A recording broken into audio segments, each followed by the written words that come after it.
Assalamualaikum warahmatullahi wabarakatuh. Perkenalkan, saya Tati Aurelia Putri dari kelas 11-3. Pada video kali ini saya akan menjelaskan materi mengenai pernikahan dalam Islam. Tahukah kamu apakah itu pernikahan dalam Islam? Secara bahasa, nikah berarti menggabungkan dan berkumpul. Sedangkan menurut istilah, nikah adalah suatu akad yang menjadikan bolehnya seorang laki-laki dan perempuan melakukan hubungan suami dan istri.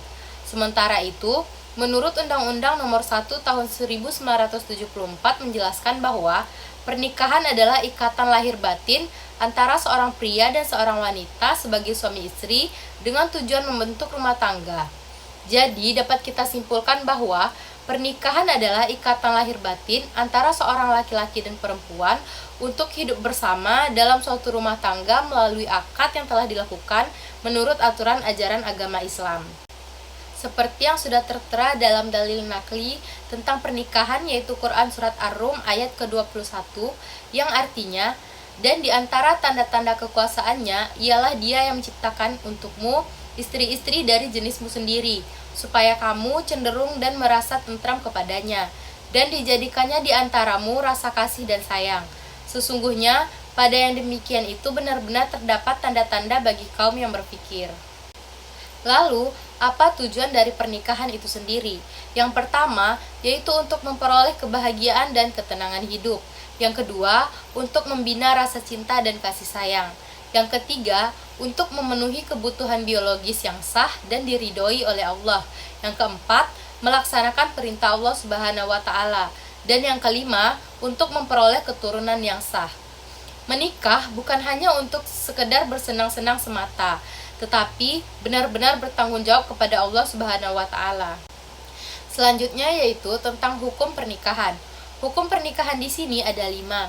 Yang pertama yaitu sunnah, yang kedua wajib, yang ketiga mubah, yang keempat makruh, dan yang kelima haram. Dalam memilih pasangan untuk melakukan pernikahan, Nabi Muhammad SAW memberikan tuntunan dalam memilih pasangan, yaitu dengan mempertimbangkan 4 hal ini. Yang pertama yaitu hartanya, yang kedua yaitu keturunannya, yang ketiga kecantikan atau ketampanannya, dan yang keempat agamanya. Seperti hadis Nabi Muhammad SAW pada Alkitab Jami Al-Salih Juz 3 nomor 5090, yang dimana artinya, dari Abu Hurairah radhiyallahu anhu, Nabi SAW beliau bersabda, wanita itu dinikahi karena 4 hal, karena hartanya, karena keturunannya, karena kecantikannya, dan karena agamanya. Maka pilihlah karena agamanya, niscaya kamu akan beruntung. Selanjutnya yaitu beberapa ketentuan dalam melakukan pernikahan. Yang pertama yaitu syarat yang harus dipenuhi oleh seorang calon suami. 1. Calon suami benar laki-laki. Yang kedua, calon suami bukan orang yang haram untuk dinikahi. Yang ketiga, tidak terpaksa. Yang keempat, calon suami diketahui jelas identitasnya. Yang kelima, tidak sedang melakukan ihram. Yang kedua, yaitu syarat yang harus dipenuhi untuk calon istri. 1. Benar-benar perempuan. 2. Bukan wanita yang haram untuk dinikahi. Yang ketiga, jelas identitasnya. Yang keempat, tidak sedang melakukan ihram atau dalam masa iddah.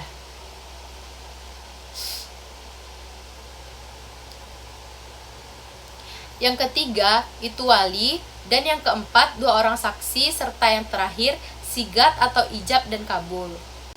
Pernikahan dalam Islam tentu saja ada yang sah dan ada yang tidak sah.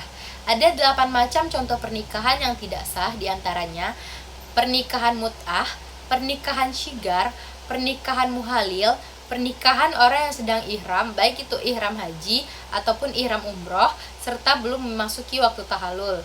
Yang kelima, pernikahan dalam waktu masa iddah, pernikahan tanpa wali, pernikahan dengan wanita musyrik, dan menikahi wanita mahram. Selanjutnya yaitu dalam pernikahan tentu saja ada hak dan kewajiban suami istri. Kewajiban suami kepada istri seperti memberi tempat tinggal yang layak kepada istri, memberi nafkah istri menurut kemampuan, berinteraksi dengan istri secara ma'ruf atau baik, menjadi pemimpin keluarga, serta membantu istri dalam melaksanakan tugas sehari-hari, terutama dalam merawat dan mendidik putra-putrinya. Sedangkan kewajiban istri kepada suami itu meliputi patuh dan taat kepada suami sesuai dengan ajaran agama Islam, memelihara dan menjaga kehormatan diri sebagai seorang istri, serta mengelola rumah tangga dengan baik. Selanjutnya yaitu mahar atau mas kawin. Mahar atau mas kawin juga disebut sebagai nihlah atau sadak, yakni harta atau apapun yang diberikan oleh laki-laki dan menjadi hak milik perempuan atau istri. Seperti yang sudah dijelaskan dalam Quran Surat An-Nisa ayat 4, yang artinya, berikanlah mas kawin kepada perempuan-perempuan yang kamu nikahi sebagai pemberian dengan penuh kerelaan. Dan yang terakhir adalah resepsi pernikahan atau walimatul urs. Walimatul urs atau sering disebut dengan resepsi pernikahan adalah nama untuk setiap undangan atau makanan dan minuman yang diadakan karena adanya kebahagiaan atau hal lainnya. Hukum mengadakan walimah adalah sunnah. Terima kasih telah menonton video tersebut. Semoga bermanfaat. Wassalamualaikum warahmatullahi wabarakatuh.